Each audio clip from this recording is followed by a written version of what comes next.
Eu acho que eu vou acabar repetindo alguns temas aqui que o Bacarin falou e que eu acho que também estão relacionados a essa questão central aí que vocês colocaram para a gente discutir, né? De fato, a gente teve aqui recentemente um processo de aumento de emprego, da renda, de políticas de transferência de renda, né? E isso, por consequência, acaba aumentando a demanda por alimentos no país, né? Agora, de modo algum, em lugar nenhum do mundo, é possível afirmar que quando as pessoas comem mais e comem melhor, isso é um problema, né? E eu acho que está ligado um pouco à questão que o Bacarin falou, desse alarde todo, né? Que eu tenho a impressão de que teve um alarde, inclusive, demasiado grande do mercado financeiro para dizer que, então, a gente precisa de medidas que controlem o consumo, né? E essas medidas que controlam o consumo aumentar juros, retrair a economia, aumentar desemprego, reduzir o consumo de alimentos, né? Então, essa não pode ser a solução para reduzir o preço dos alimentos. A gente propor que a população volte a um quadro grande de insegurança alimentar, né? Eu vou passar depois só uns gráficos aqui. Se quiser passar, por favor, deixar na segunda página, só para depois eu vou comentar deles um pouco, né? Como esses daqui são dados da cesta básica, né? Que o Diese faz desde 1959, né? A gente acompanha ali os 13 produtos que compõem a cesta básica, previstos no decreto de 1943, né? Bom, a gente teve aí como o Bacarin falou, a gente tem um processo aí bastante mais longo, né, de alta do preço dos alimentos, mas a gente tem ali no final de 2019, né, pelos preços da cesta básica, um pico um pouco maior, né? Então a gente vem nessa linha de esses gráficos todos, sumiu o nome dos gráficos, né? Bom, esses gráficos começam em 95, em janeiro de 95, e vai até janeiro de 2025, né? Então, um crescimento constante, mas a gente tem ali, quando dá aquelas inclinadinhas, né, uma aceleração desse preço, né? Então, ali, começo dos anos 2000, a gente tem mas aqui 2015, né, até 2019, e depois 2019 até o presente momento, essas linhas mais inclinadas, né? Uma aceleração do preço dos alimentos, né? Então, nesse último período, de 2019 para cá, né, a gente, patamar de um grupo de alimentos básicos para a população, ele subiu de patamar, né? Tem esse crescimento constante, mas ele sobe de patamar, né? E se a gente for olhar para os dados de insegurança alimentar, né, de 2020 a 2022, a gente tinha 32,8% da população em insegurança alimentar. 9,9% desse total estava em insegurança alimentar grave, né? Ou seja, nesse momento desse pico maior de preço, a gente tinha um conjunto grande de população que não estava consumindo alimento em quantidade suficiente, né? Então, inclusive, jogar a responsabilidade, né, de que hoje mais pessoas estão... E aí esse número de pessoas em insegurança alimentar caiu, né? De 2021, a FAO ela tem uma medida trienal, né? Então, de 2021 a 2023, ela teve uma queda de 18,4%, principalmente por conta do que aconteceu em 2023, né? Então, de fato, a gente teve aí um conjunto grande de pessoas que começou a se alimentar melhor, né? Mais e melhor, e que saíram dessa situação de insegurança alimentar. Mas, como foi dito, essa alta do preço, ela já vem de um tempo anterior, e particularmente no que diz respeito a esse momento mais atual, no período justamente em que muita gente estava desempregada e em uma situação de insegurança alimentar, né? Bom, o direito à alimentação está previsto na Constituição, né? É um dos direitos fundamentais, né? Então, eu acho que é muito importante que a gente tenha conseguido esse resultado, né? E como gostaria de repetir, né?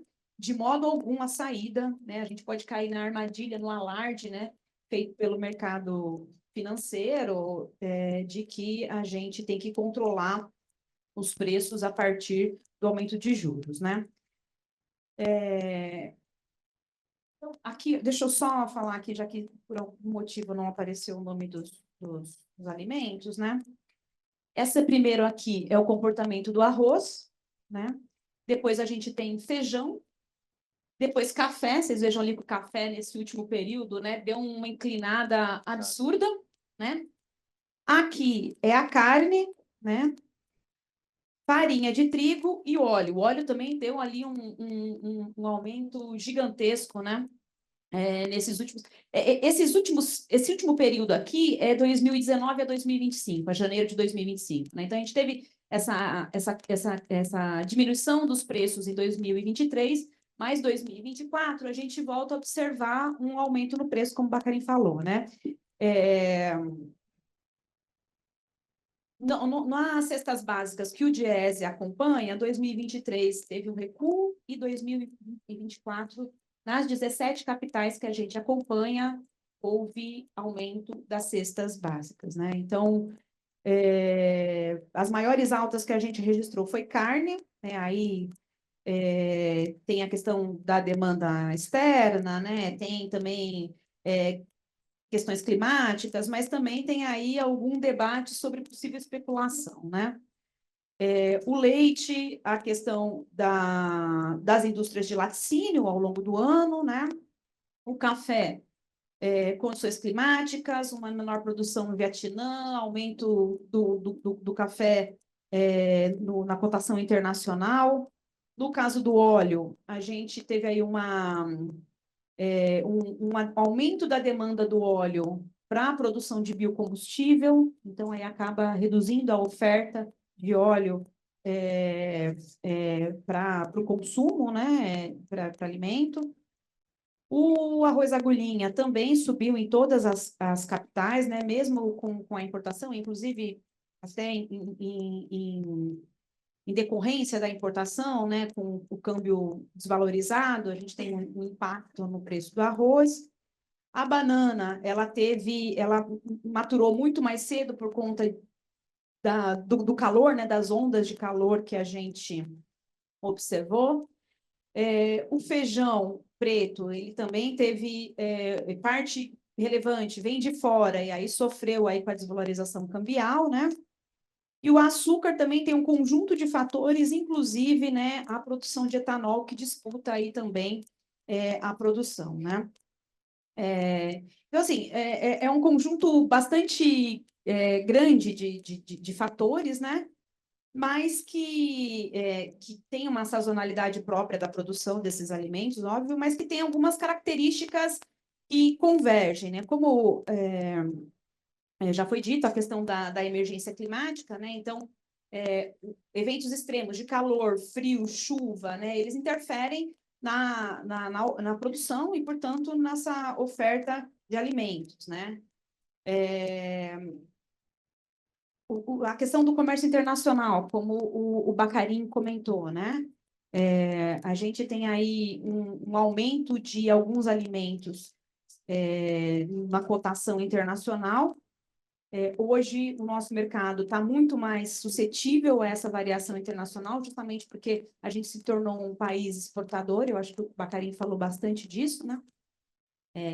E com essa exportação, os preços acabam seguindo essa cotação internacional, esse valor internacional, né? Se quiser comprar aqui, tem que disputar com esses preços que estão sendo vendidos lá fora, né? Então, desse modo, é muito difícil que a gente tenha uma retomada de uma queda nos preços dos alimentos, né? Bom, e a questão do comércio internacional tem as bolsas de valores, a cotação dos preços internacionais, toda a questão tarifária, né? Demandas de outros países que, por acaso, eventualmente, tenham também queda na sua produção e acaba demandando de um país como o Brasil, que é um forte exportador, né? Então, um conjunto de elementos, além da questão do câmbio, né? Então, o câmbio também, para a gente ser tanto quando a gente exporta, quando a gente importa algum alimento, esse preço acaba sofrendo um impacto, né? Então, só para a gente aqui dar dois exemplos, né? No caso do café, a gente registrou pelo Diese, né? A gente teve uma queda de 2023, né? Até 2000, a gente teve uma queda no período anterior, um pouquinho, né? E de 2023 até 2024, a gente teve um aumento de 50% no preço do café aqui, né? Isso. Então, a gente teve um problema na safra do Vietnã, especulação em torno da capacidade de poder suprir os países produtores de café, poderem suprir a demanda internacional. Isso teve um resultado no aumento do preço de café nas bolsas, né? Por exemplo, na Bolsa de Nova York subiu 144%, né? De novembro de 2023 a novembro de 2024, e isso acabou, então, tendo esse impacto na produção, no preço do café aqui no Brasil de mais de 50% em um ano, né? Então, todo esse movimento aí internacional, então, tem um problema de produção do café no Vietnã, tem uma especulação na Bolsa de Valores e a gente acaba enfrentando esse impacto no café que a gente compra aqui, né? Ainda que, do ponto de vista do custo efetivo da produção do café aqui, a gente tenha mantido ou até aumentado a nossa produtividade, né? Então, descola o preço desses alimentos do seu custo efetivo, né, de produção para seguir uma lógica de especulação de alimentos num cenário internacional, né? A carne também é outro, a gente desde 2019 sobe, né? Em 2019, a média do preço da carne nas 17 capitais pesquisadas pelo DIEESE estava em 23%, R$ 23, desculpa. Em dezembro de 2022 foi para 41%. Em 2023 ela cai um pouco para 37 e agora ela volta a crescer, né? Então, a gente estava tendo aí um movimento de alta bastante considerável. Em 2023 teve esse refresco, mas em 2024 ela volta a crescer, né? Bom, além dessa questão, então, do cenário internacional, né? E de como os preços no Brasil estão suscetíveis a esse cenário internacional e também da questão climática, né? A gente também tem aqui uma dificuldade de recompor, né, as políticas de abastecimento e de apoio à agricultura familiar. Então, a gente passou aí por um período de desmonte da política de abastecimento, né? Os estoques reguladores foram zerados, os armazéns foram privatizados, né? E isso não se recompõe da noite para o dia, né? Tem que refazer contrato, tem que ter recurso para comprar os alimentos têm que estar num preço minimamente razoável, tem que ter oferta para o Brasil para poder comprar esses alimentos. Então, não é uma política simples. Agora, eu acho que um outro problema em relação a essa política de abastecimento, e que está relacionado à questão da disputa que a gente tem com o mercado financeiro, de para onde é alocado os recursos públicos, né? É que o orçamento da Conab em 2024 foi um valor bastante semelhante a 10 anos atrás. Só que há 10 anos atrás, a gente não tinha os mesmos problemas que a gente tem agora, né? E é um esforço do governo de poder recompor. No entanto, a gente está num contexto de uma disputa gigantesca, né? De que, inclusive, acho que vocês devem ter visto aí como a alta dos juros o ano passado levou, né? De juros e serviços da dívida, 950 bilhões de recursos, né? Então, enquanto a gente não consegue destinar recursos suficiente, né, para a gente recompor uma política de abastecimento, o mercado financeiro leva, né, 950 bi, né? Então, eu acho que isso é importante para a gente ter a dimensão também de como esse tipo de política afeta o conjunto de políticas públicas, né, que o país precisa fazer para também intervir nesse cenário do preço dos alimentos. Como eu falei, é um direito previsto na Constituição, né? Em relação à agricultura familiar, a gente também teve um desmonte, também não é do dia para a noite que se recupera, né? Então, o Brasil é o celeiro do mundo, né? Mas a parte significativa do que vai para o prato do brasileiro está na agricultura familiar, né? Então, o desmonte do Pronaf, né, acabou resultando numa série de consequências que agora a gente precisa reverter, né?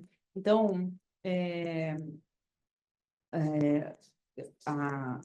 precisa retomar o crédito, como foi dito, assistência técnica, políticas de comercialização, né? e também intervir na questão fundiária, né? A gente passou aí por um período de 2016 a 2022 que a gente vê de novo a aceleração desse movimento de concentração de terra, né? E que também, por falta de uma política de promoção desses alimentos que a gente consome no nosso dia a dia no prato brasileiro, esses alimentos da cesta básica, né? Muitas famílias da agricultura familiar também foram produzir essas commodities, né? Porque é o que garante ali a renda deles, né? Bom, para finalizar, né, do ponto de vista da... só um pouquinho na questão que me foi dita, né? Então, só para fechar, né? Então, sim, a redução do desemprego, o aumento da renda, o aumento da política de transferência de renda aumenta a demanda, mas isso não é um problema, né? A gente tem condição a gente produz muito, né? A gente produz bem, a gente tem tecnologia, isso não é um motivo para alta dos preços, né? E um outro elemento que eu acho que é relevante, eu acho que o Bacari comentou um pouco disso, né? Que, de fato, os alimentos estão tendo uma alta significativa no último período. De 2019 para cá, particularmente nos alimentos da cesta básica, tem uma elevação de patamar, né? E somado a isso, mesmo em 2023, quando teve esse recuo nos preços dos alimentos, né? Somado a isso, a gente teve um período também, de 2016 a 2022, de um recuo na renda do trabalho, na renda das famílias. Então, você teve um achatamento dos salários, né? E um aumento no preço dos alimentos. Então, o trabalhador sente pelos dois lados, né? Como foi dito, para quem tem uma renda menor, o peso da cesta básica é muito maior. Então, se eu tenho um achatamento de salários, e aí eu tenho também somado a isso um aumento no preço dos alimentos, é uma situação de uma crise bastante significativa para a classe trabalhadora, né? Não é à toa que isso também tem essa repercussão. É claro que o mercado financeiro aproveitou para fazer todo esse alarde, falar das medidas de controle da inflação, mas a classe trabalhadora está sentindo mesmo isso no bolso, porque é verdade, é fato.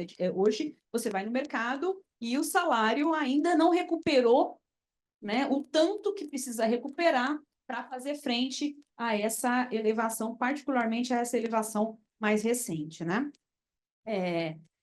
Bom, para finalizar agora, eu queria dizer que parte desses problemas, né, que eu comentei, que também já foi comentado aqui pelo Bacarin, eles vieram para ficar, né? Então, a crise climática a gente vai enfrentar, mas ela já faz parte da nossa vida, né? Então, os eventos extremos, eles vão continuar acontecendo e possivelmente com maior frequência, né? Esse impacto dos preços internacionais nos preços dos alimentos aqui, né? Ainda que o câmbio recue um pouco, né? A gente ainda vai estar bastante sensível a esse cenário de preços internacionais, né? Então, se a gente tem aí alguns elementos, né, que interferem na produção de alimentos e no preço dos alimentos, e que possivelmente vão continuar caminhando com a gente por um tempo, a gente precisa reforçar ainda mais, né, as políticas que podem garantir alimento acessível para a população brasileira, né? Então, nesse sentido, as políticas, particularmente as políticas para a agricultura familiar, né, de acesso à terra, crédito, política de comercialização, assistência técnica, promoção de produção de alimentos que fazem parte dessa cultura alimentar brasileira, né? Então, se a gente tem uma redução da produção de feijão, de arroz, enfim, de algumas culturas que são fundamentais para a cultura alimentar brasileira, né? É preciso que a gente tenha políticas específicas, né, para promover o aumento dessa produção aqui no Brasil, né? E além da produção também que tenham medidas de que esse alimento de alguma forma chegue no prato dos brasileiros e não seja aí exportado, né? Ou totalmente exportado, né? Também tem um conjunto de outras políticas que é possível promover, né? Então, o debate das cadeias curtas, né? De poder aproximar o produtor do consumidor, né? E aí eliminar os intermediários, você, inclusive, melhora o preço para o consumidor e também o ganho de renda para o produtor, né? Todo o debate das feiras livres, o Diese está agora, vai ampliar, o Diese atualmente faz a pesquisa da cesta básica em 17 capitais, e logo mais, possivelmente a partir de abril, maio, a gente vai começar a divulgar a cesta básica nacional a partir de um convênio com a Conab, né? Então, a gente vai ampliar para todas as capitais brasileiras, né? E a gente quer, além de ampliar para as 27 capitais brasileiras, também ampliar o número de produtos acompanhados pela cesta básica.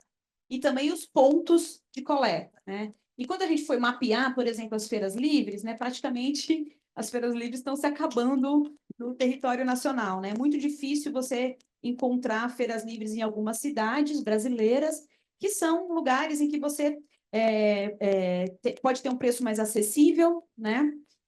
E também de alimentos de melhor qualidade, né? Bom, eu acho que um outro ponto, né, que eu acho que é importante destacar, né? A gente teve no governo Dilma uma redução tributária, né, dos produtos da cesta básica. Agora a gente tem uma mudança na tributação da cesta básica de novo, né? É preciso garantir que a redução, a gente não está propondo o controle de preços, né? Mas é preciso garantir que quando a gente tem uma redução tributária, essa redução chegue na ponta, né? Que ela não se perca ao longo da cadeia, porque senão também a população continua sem ser beneficiada com a redução tributária, né? Eu acho que esses são alguns elementos, né? Eu acho que o Brasil, que eu gostaria de trazer aqui para esse debate, né? Eu acho que, como foi dito, o Brasil ele tem uma capacidade enorme de produção de alimentos. Nós temos expertise, né? O governo Lula tem expertise em políticas de produção de alimentos, né? De políticas de apoio à agricultura familiar, mas a gente precisa ampliar, né? E acelerar os resultados dessa política para que, de fato, a população comece a sentir ali no bolso, né? E no prato os efeitos das políticas de abastecimento, né? E de produção aqui no Brasil. Bom, é isso. E obrigada pela oportunidade de poder conversar aqui com vocês.